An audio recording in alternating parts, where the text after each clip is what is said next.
Donald Davidoff, co-founder and CEO of Real Estate Business Analytics, here for yet another episode of The People Behind the Performance, where I sit down with key leaders and disruptors to dive into what's really driving the industry's success, the role data plays in it, and tell the stories of the people behind it.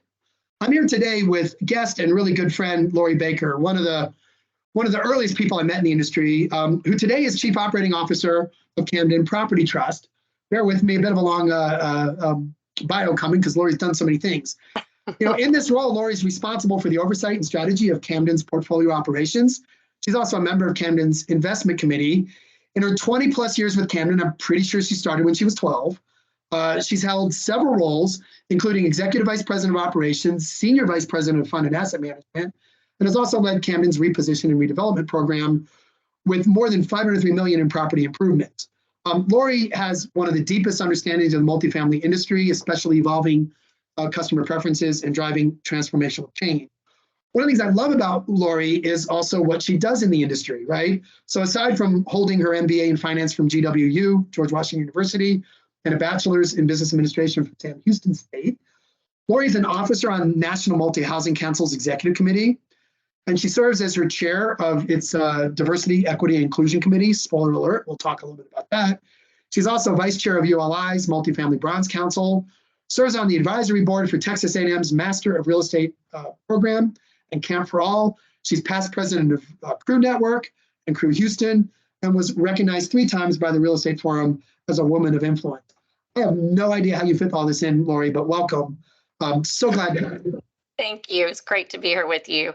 So let's dive right in with just kind of a high-level open-ended question, right? As you think about the state of the industry today, so many headwinds and tailwinds, what's on your mind? It's kind of interesting. I've heard this reference multiple times lately, but I can't help but think that we're illustrating Charles Dickens' Tale of Two Cities. It's the best of times, and it feels also like the worst of times. On one hand, we're really experiencing one of the best years in Camden's history, and really for the multifamily industry as a whole. And then at the same time, there's just lots of anxiety out there. There's lots of concerns. I mean, we've got the economy, we've got interest rates, inflation, a war in Ukraine, cost of housing, supply challenges. So it's a pretty long list. But if you kind of look back at celebrating the wins right now, for Camden, I mean, we started 2022 really strong. I mean, and we've had.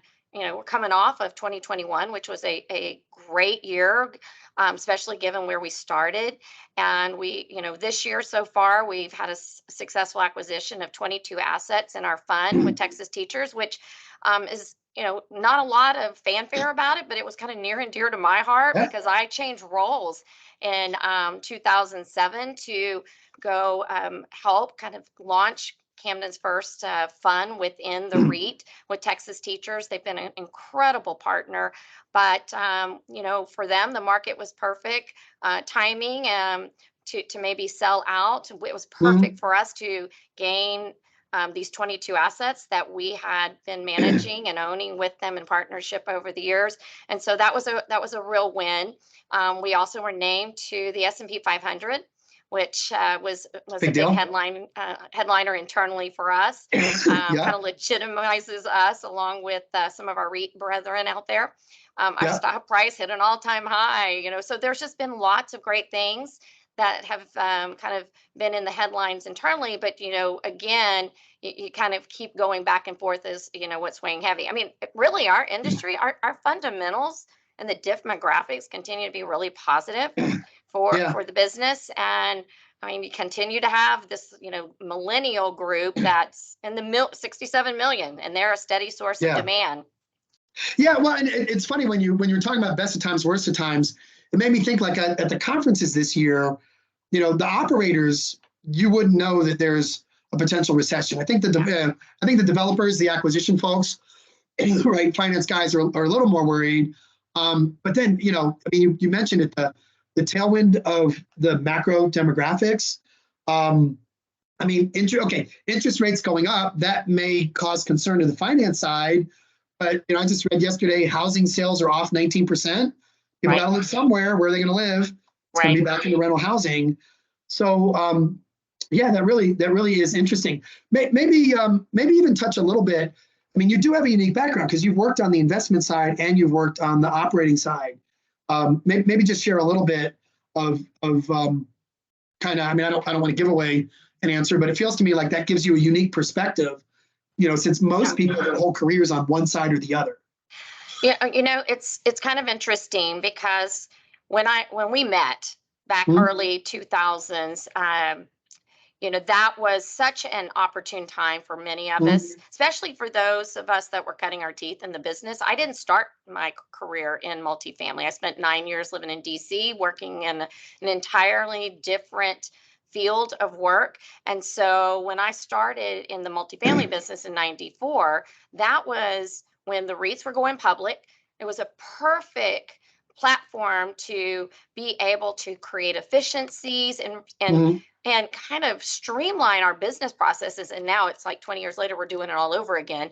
But Yeah. back then, it was so exciting to be coming into this business, and the REITs, and you were working at Mhm. Archstone. Well, initially you were working with another group on the Right. technology side, but you were working, alongside of a REIT, and so that gave all of us an opportunity to go out and understand the business and Mhm. learn about how to solve the problems and uncover the pain points so that we could, kind of rewrite our business processes. And so what a great time to learn the business. Now, you go a couple years later and they, the leadership here, Camden's two co-founders, Keith Oden and Rick Campo, came to me and said, how about you go work in operations for a couple of years? And I remember thinking then, wow, Uh-huh. I barely ever even lived in an apartment. I rented a condo in DC.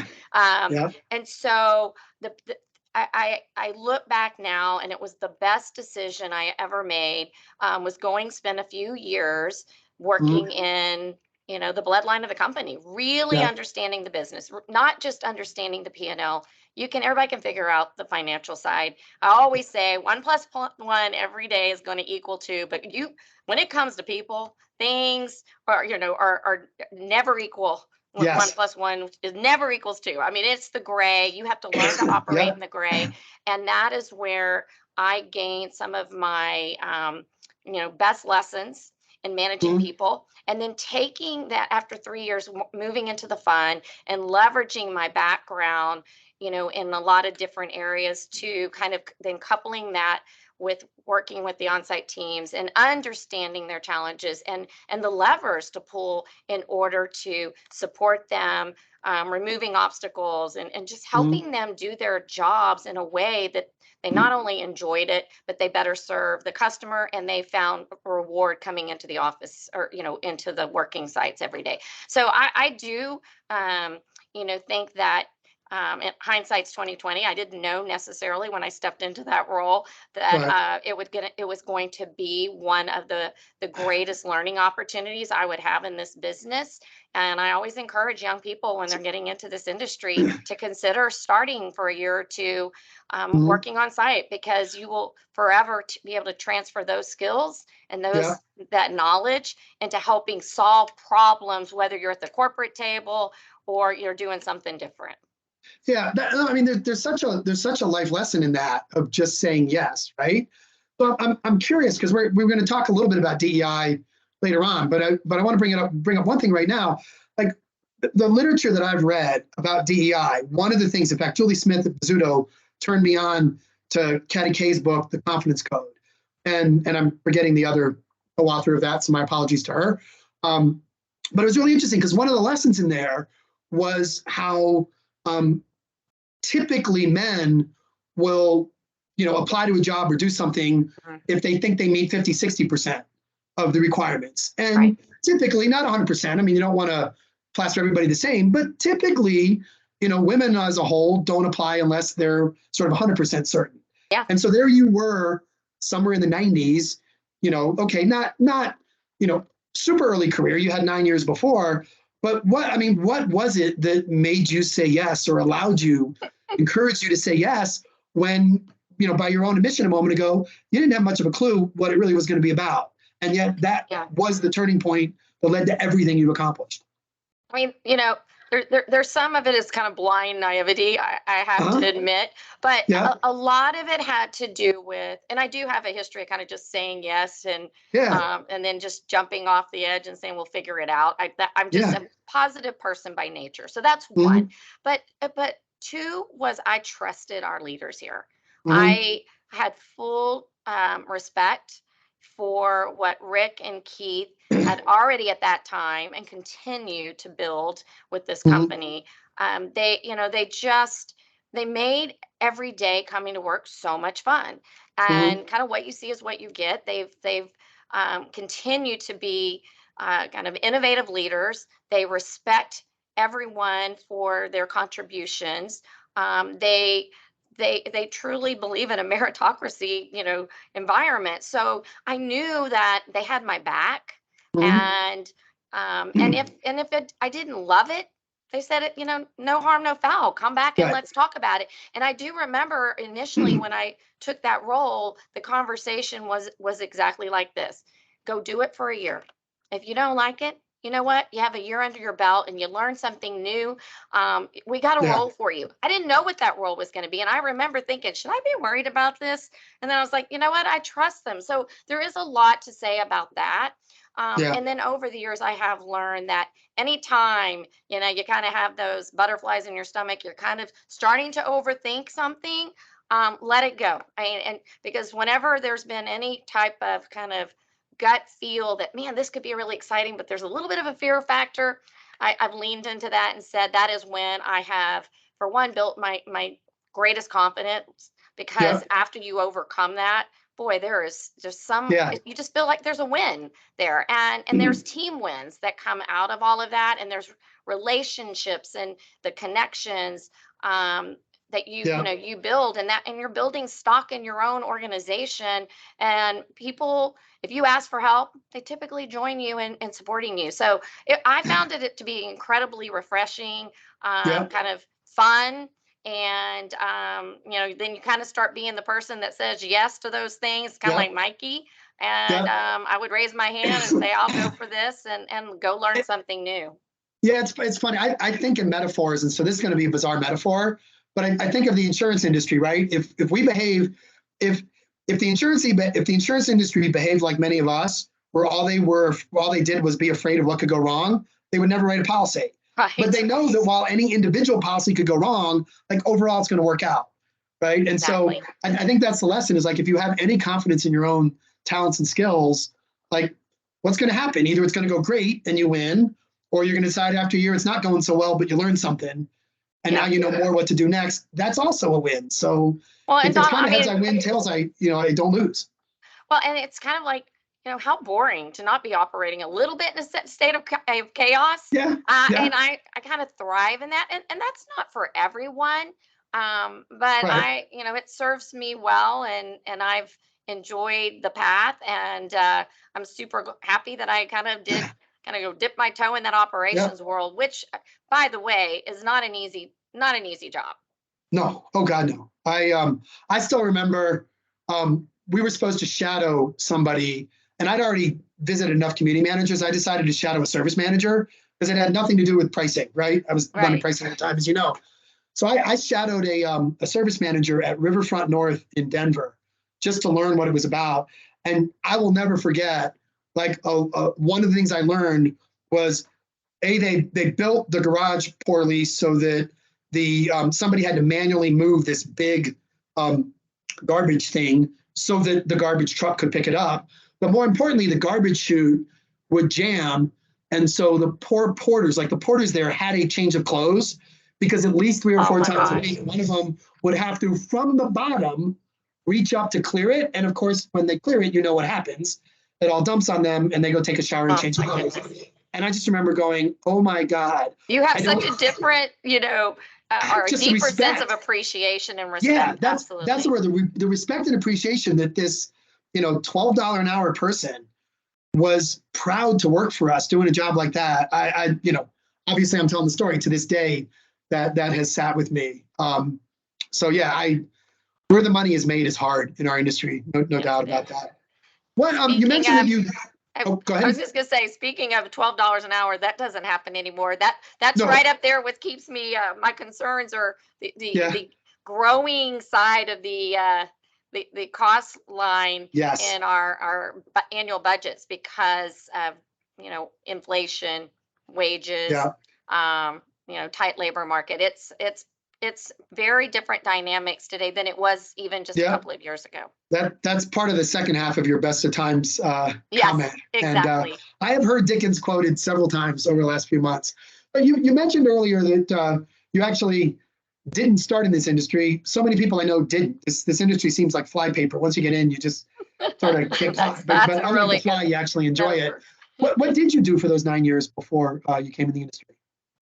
I this could be even a longer story, so we'll try and keep it very brief. I worked for Uh-huh. the Howard Hughes Medical Institute, Oh, wow. and it was such just an interesting time. A lot of people are like, "Who's the Howard Hughes Medical Institute?" Well, now people know about it from the real estate side, but at the Right. time, I think in '84, they finally kind of completed the litigation of Howard Hughes's will, and I went to work for the Medical Institute in '86, and that was right when following that General Motors bought used aircraft. They were the top Okay. bidder, and they Yeah. put the $5.2 billion into the Medical Institute, which had been incorporated the exact same day as used aircraft, but it was cleverly structured as kind of a tax shelter.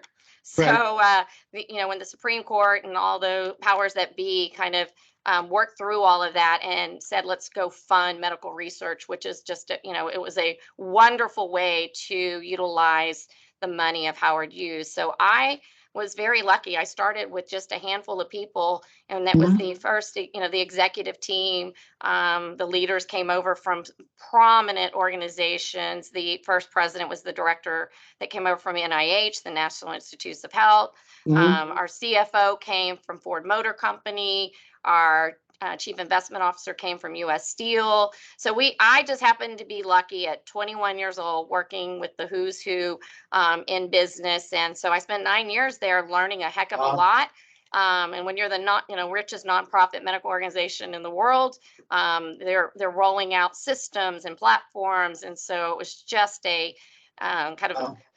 no pun intended, because it was a medical research, but it was a petri Right. dish for all things Yeah. learning. And I had the good fortune of working hard with some smart people, and I got promoted quickly. And they really pushed me.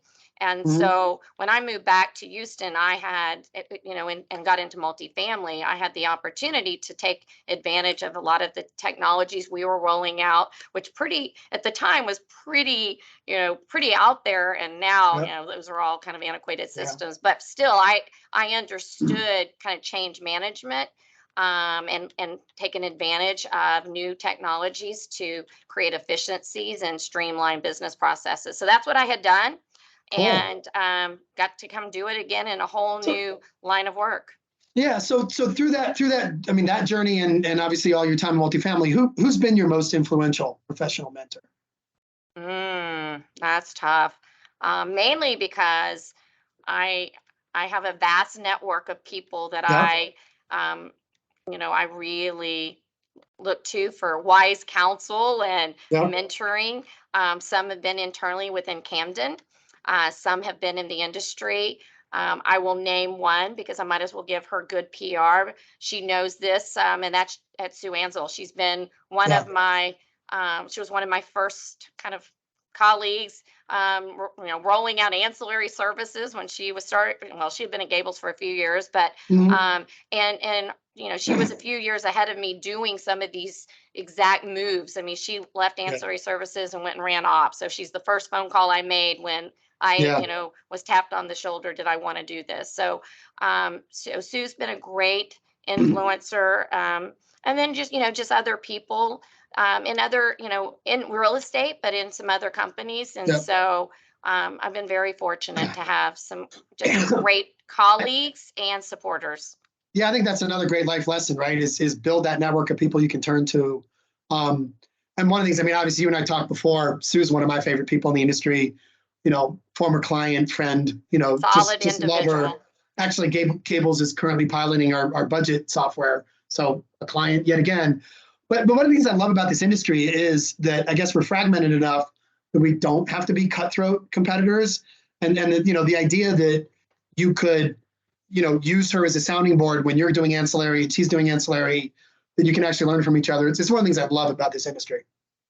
You know what? It's why I've built my career here. I could have Yeah. easily, left and gone and done something different after spending 9 years somewhere else. And I quickly realized, the real estate's about relationship building. Yeah, And really is. the fact that, you go to conferences mainly to network with people and Yep. reconnect with individuals that have kind of supported your entire career Yeah. knowledge base. I mean, that's pretty fascinating, and it's not found everywhere. No, that's how you and I met. So Exactly. that speaks loudly to me.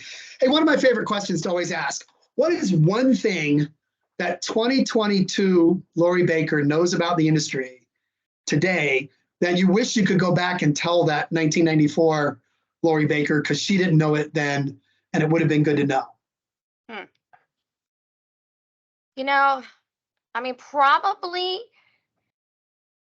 and now I'm starting to sound more my age. But during my time, careful now, you and I think, are the same age. So yeah. But during my time at Camden, I have learned that Mhm. people who win aren't the ones who pick the top and the bottom of the market, right? Mhm. But it's the people who can survive that bottom Yeah. and overcome, adversity during challenging times. Yeah. I mean, really slower growth, better capital management, and taking care of your people. And Mhm. that's employees, customers, shareholders alike. That's really what makes the difference. Yeah, isn't there an old saw, right? It's not what happens to you, it's how you respond to what happens to you. That's the measure. Oh, I think we lost you for a moment. Oh my God, Donald. Nope, we're back. That's okay. Don't worry about it. A call came in. I went to cancel it, and I accidentally caused it to go on hold. Sorry about that. The joys of live interviews. No worries. Yes, there you go. What I was saying is there's that old saw, right? That what happens to you is not the measure of your character. It's how you deal with what happens to you. And so that that message of resiliency that you gave really resonates with me. So let's switch topics just briefly. Okay. I'd foreshadowed this before. But I really want to talk about it because you've been both an advocate for diversity in the industry and also a shining example of the value of having a more inclusive team. So just tell me and the viewers a little bit about that journey and maybe a piece of advice for what companies in our industry can do to create a more diverse executive team, more diverse workforce. The whole concept of, DEI, diversity, equity, inclusion is something that even Camden had to step back and say, okay, what does this mean? Because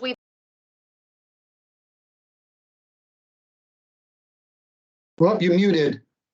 Somehow you muted. all these technology challenges we're having today.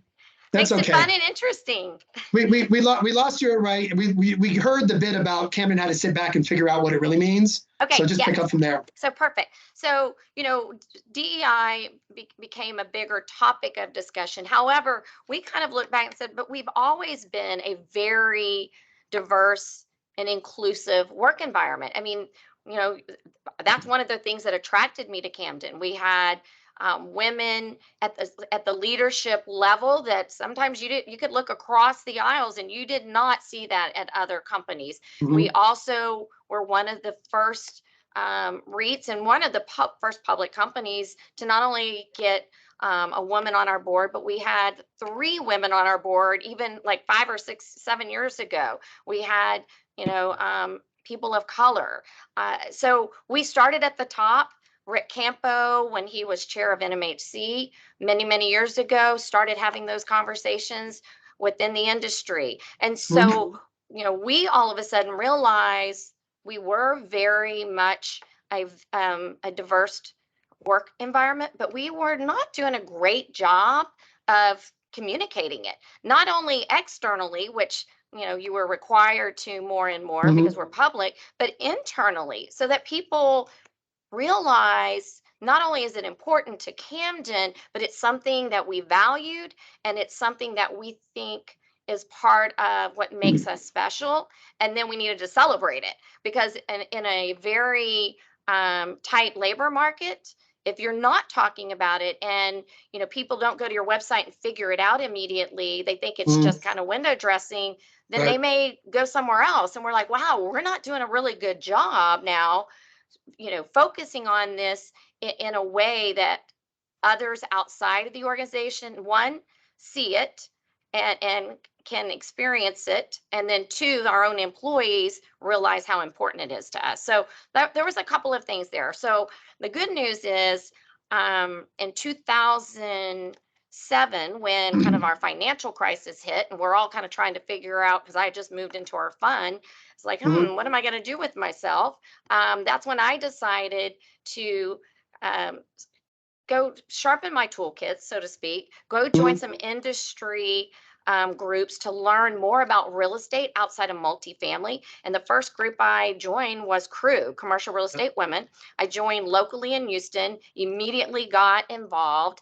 Um, Started, uh, not only providing myself, some opportunities to learn something different, but to take leadership roles, became the president, and then I got involved with Crew Network.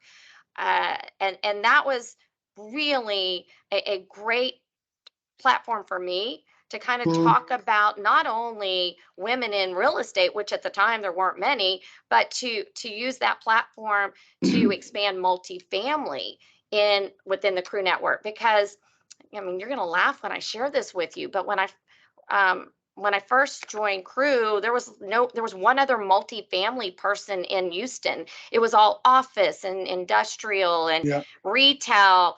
And multifamily was the redheaded stepchild. And they kind of were like, "Oh, are you kind of those single family, realtors?" And Sue makes me laugh because I did an interview with her the Mhm, year I was network president with Hillary Province, with Berkadia and Sue.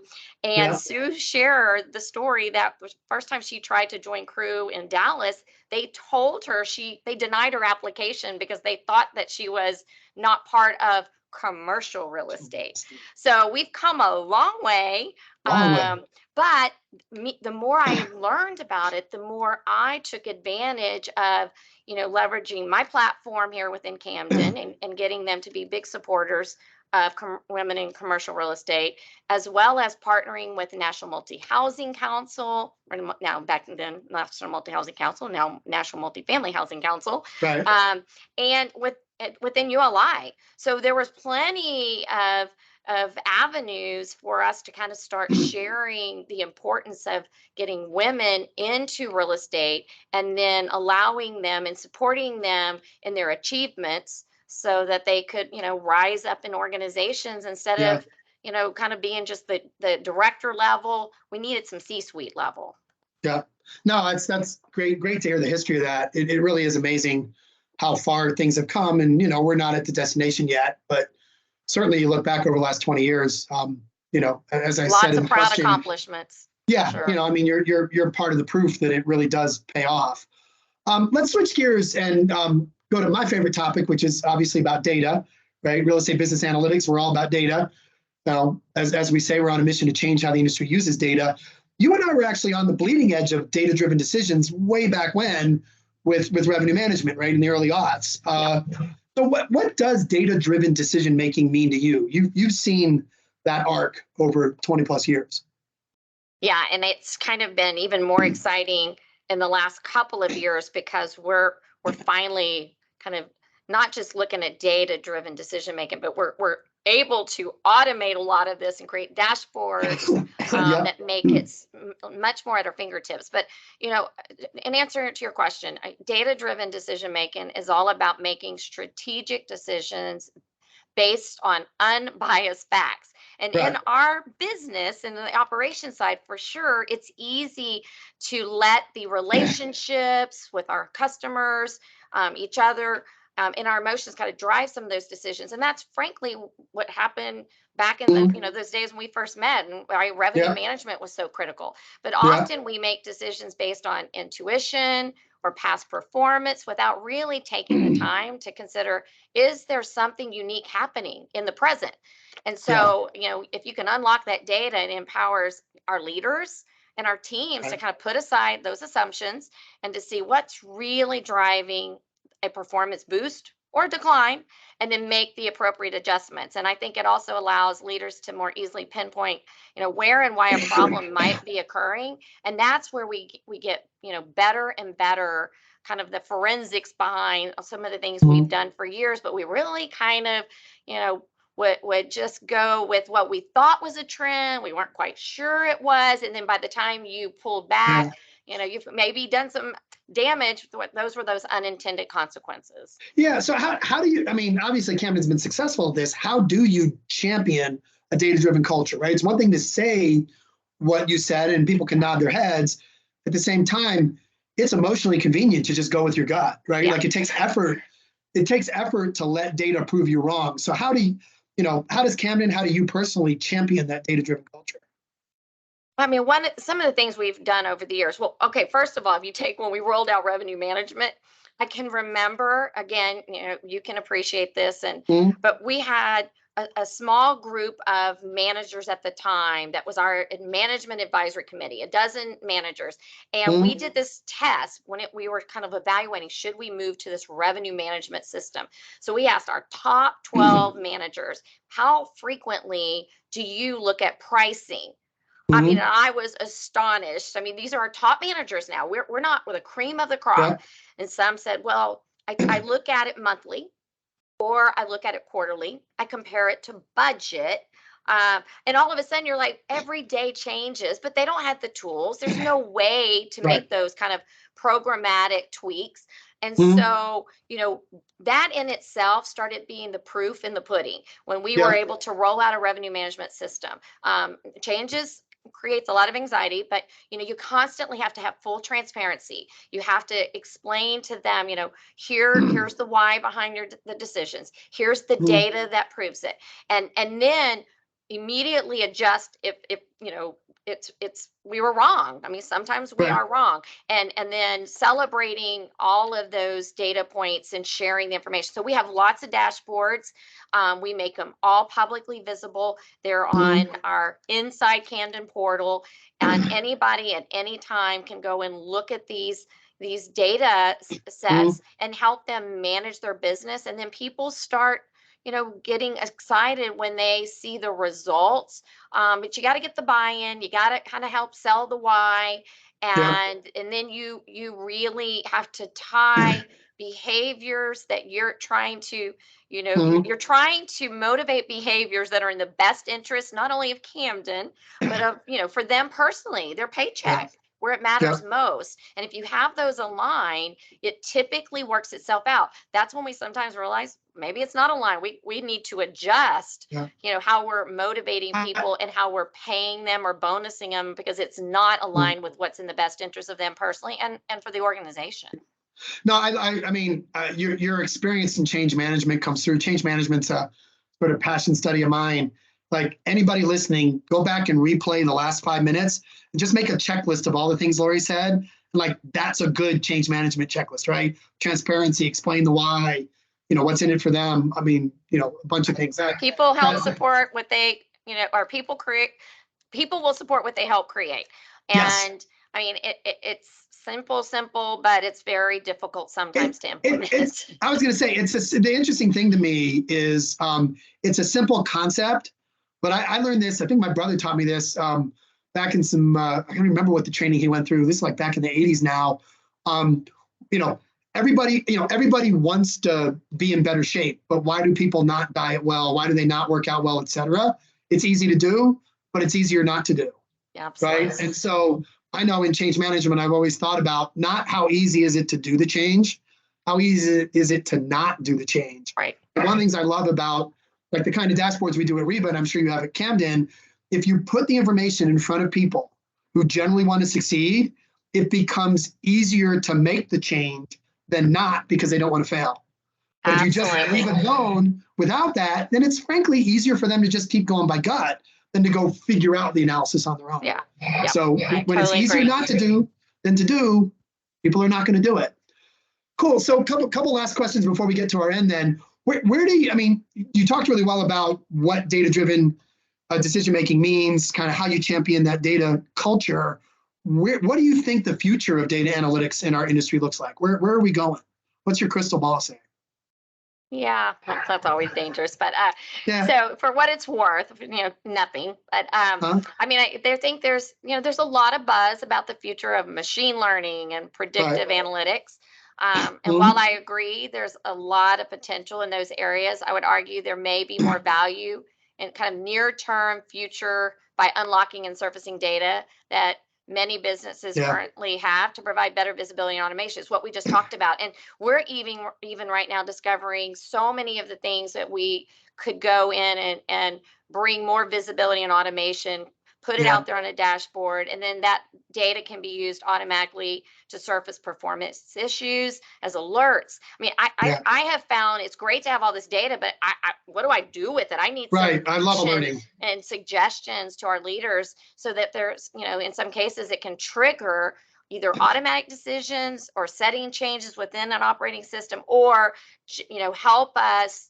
We have this system that we just kind of do everywhere now. It's kind of green is all good, Yeah. yellow's starting to be cautionary, and red we got a problem. And Yeah. you don't need to focus too much on the green, start looking at the yellow, but man, we need to take action on the red items. And so Yeah. helping provide more visibility in that area, I think, is really kind of So, the future.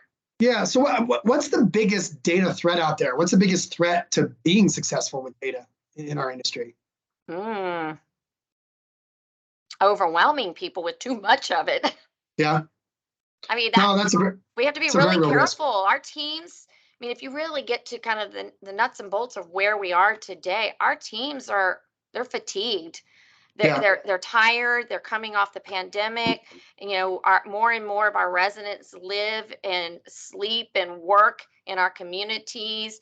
People's patience level right now is pretty short, so they Yeah. take it out on our front line. And if we want our front line, and I'm focusing right now on them, because our Yeah. corporate teams, have a little bit of a different work experience.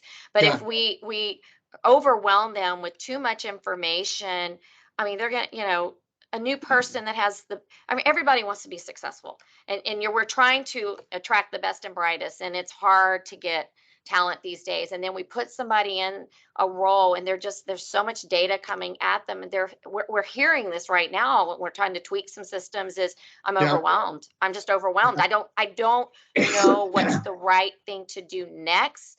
And so Yeah. prioritizing that information, and then, we may mean you just, you kind of make it super simple. You kind of keep it simple and Yeah. say, those are the items you need to focus on. And you kind of have those behind the scenes that are dealing with the much more Yeah. detailed No, analysis.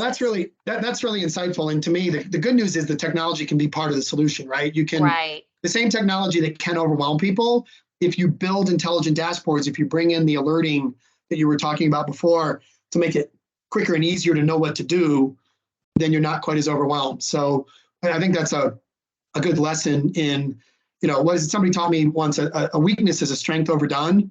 So, Absolutely. That's a good. if you Yep. overdo the technology, if you overdo the data, you're creating a weakness. But if you find that sort of Goldilocks zone and get the technology to guide people, to just shove a bunch of numbers in front of someone and say, figure out what's wrong.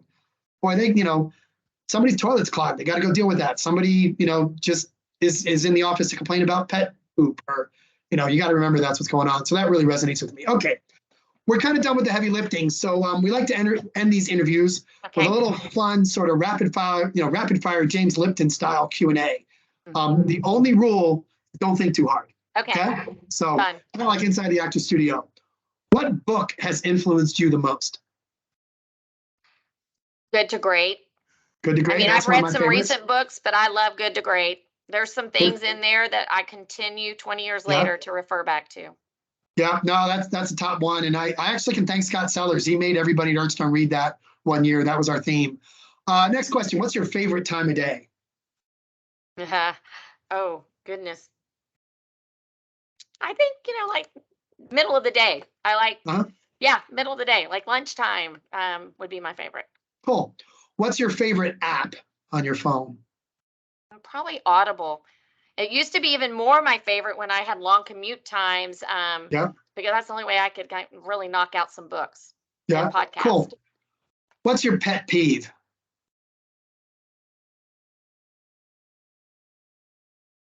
Wow, you told me not to think too hard, but You're such a positive going. person, but I something know, I'm something must pretty upset you easygoing. occasionally. Pet peeve, mean I mean, people. Yeah. Good enough. What's your spirit animal? Okay, this is super funny because everybody talks about spirit animals. I had no idea what my spirit animal was. And you had mentioned, I guess, when we talked a couple months ago about this potentially being a question, I was thinking, oh my God, what is it? So I last night Googled, how do you determine your spirit animal? And so I Uh-huh. took this funny test and it told me it was a wolf. So I was like, Oh, there's got to be another one. So I took another one with a whole different line of questioning and I still was wolf. well, there you go. It's clearly a wolf.